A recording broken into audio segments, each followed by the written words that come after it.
I wanted to talk about the Boston Celtics today, who I've been paying weirdly a lot of attention to because this is just a fascinating team to me thus far this season, and I expected to be fascinated by them going into it. And honestly, as interesting as this year was capable of being, as different as this was from the standard of the Celtics in recent years, they've basically been exactly what I expected them to be, with a few caveats there. Hello, everybody. Welcome to Little Rusty Bucket. Subscribe to the channel, drop a like, hype the video. Trying to hit 40K subs. That subscription would be much appreciated. If we pop over to their basketball reference page, basically, Jaylen Brown is doing exactly what I expected. He's putting up 27.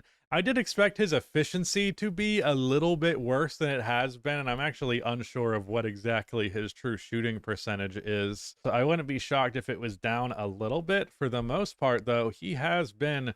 No, it's actually up. Last year he was at 55, now he's at 58, which is closer to what his standard has been for his career. So that has taken me by surprise a little bit, just that he's been good on that aspect of things. Also, I did expect his assists to go up a little bit because last year he averaged 4.5 assists. However, his assists have gone down while his turnovers have gone up. So that's perplexing. But the other thing is their three-headed trio of guards and their ability to create offense, because my prediction was that they were going to have essentially, like, obviously Jaylen Brown's the first option, no question there, but then it was like between Peyton Pritchard, Derrick White, and Anthony Simons, who is going to end up being like the most prolific scorer among them, because all of these guys are capable of averaging anywhere between 15 and like 22 points in my mind. Thus far, Peyton Pritchard has really struggled with his efficiency, specifically from outside, which is the best thing that he can bring to the table as a scorer. He has shot really well inside the arc. If you see this 62% from two-pointers, really good at that short little fadeaway in the lane. I watched their game recently against... Who did they play that I just watched? Against the Clippers. And they had a 20-plus point lead at one point that they did blow, but did not fully give it away at the end. James Harden also went the fuck off in that game. But Peyton definitely did some cooking in the short mid-range in that one. But probably one of the most disappointing performances from anybody this season thus far to me has been Derrick White. Because the thing about Derrick is I think he is a better scorer than people give him credit for. A lot of that is just because of the like role player all-star reputation that he has. Like a lot of people literally projecting this man to be an all-star caliber player.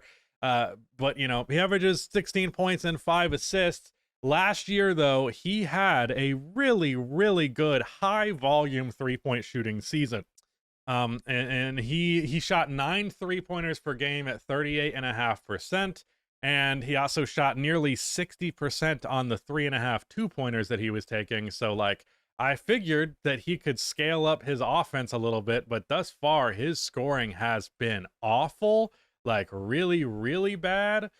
His field goal percentage is down by 9%. His 3-point percentage is down by almost 8%. His 2-point percentage is down by 17%. He has doubled his volume, so you can give him a little bit of a break there. But either way, I really figured that he would be out here averaging near 20, but he's averaging less points than he did last year, in spite of the fact that he's taking slightly more free throws and he is taking nearly 3 more shots per game. So I don't know what that's about. I think maybe he just... I would honestly chalk it up to just he benefits so much from the attention of the defense being off of him and more so on Jaylen and Jason, that now that he has more of the defense's attention, he's actually not scaling up his offense well at all. But I figured between him, Peyton Pritchard, and Simons, they would at the very least be able to get one of these guys to average 20. But no, it's more like one of them puts up 20 alongside whatever Jaylen Brown puts up on any given night. But then I don't know if there's been a game where all three of them were on top of it. Anthony Simons has also just been a little bit disappointing to me as well. Like, last year's Portland Trailblazers were competitive enough that I figured that if anything, he would average more points on the Celtics, but he is averaging 6 less points per game. That said, the overall mediocrity of this roster and them currently sitting at 7-7 just inside of the play-in conversation in the Eastern Conference, that is more so what was in line of my expectations this year. They are the 10th best defense in the NBA and the 9th best offense? Really? That's weird. I didn't know that. They're top 10 in offense and defense, but they're 500. They have the 9th best net rating in the league, but they don't have anywhere near the best record, not top 9 record in the league. That is really interesting. I know they've had some close games. Maybe we'll see the answer there. Yeah, lost by 1 here, lost by 6. I mean, lost by 2.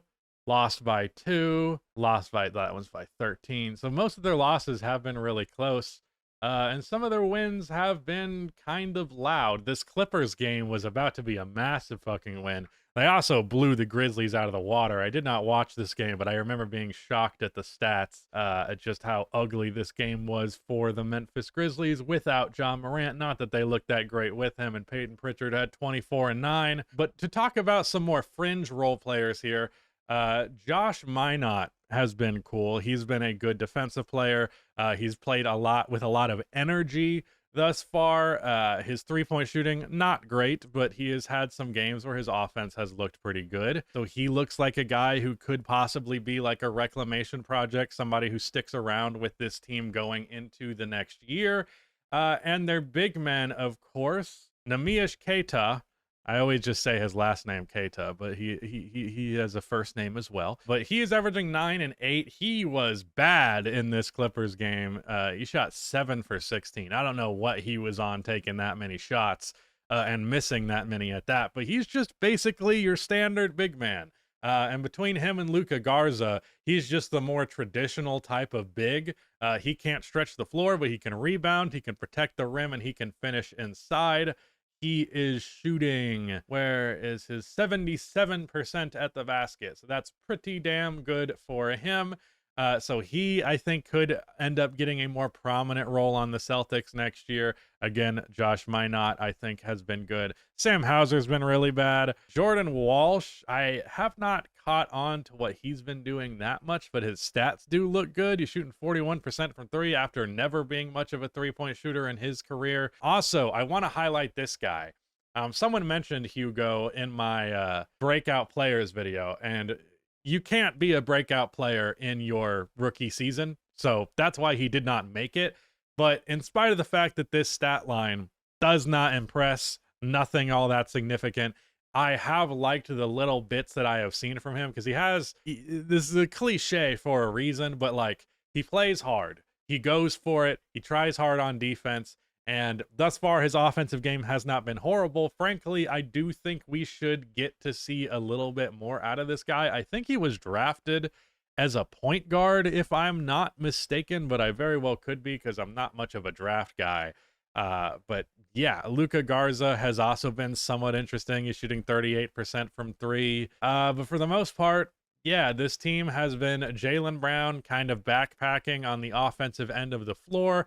Derrick White shooting the ball a lot, but not making it. And then like Peyton Pritchard and Anthony Simons kind of just taking turns on who is the third best scoring player in any of these games. Or I guess Derrick White, it's also not, at least in terms of shot attempts. Derrick White has just not been hitting his shots, but he's pretty much always second in shot attempts. In fact, he's averaging 2 more than Peyton and 4 more than Anthony. So I don't know. I do feel like they could be better.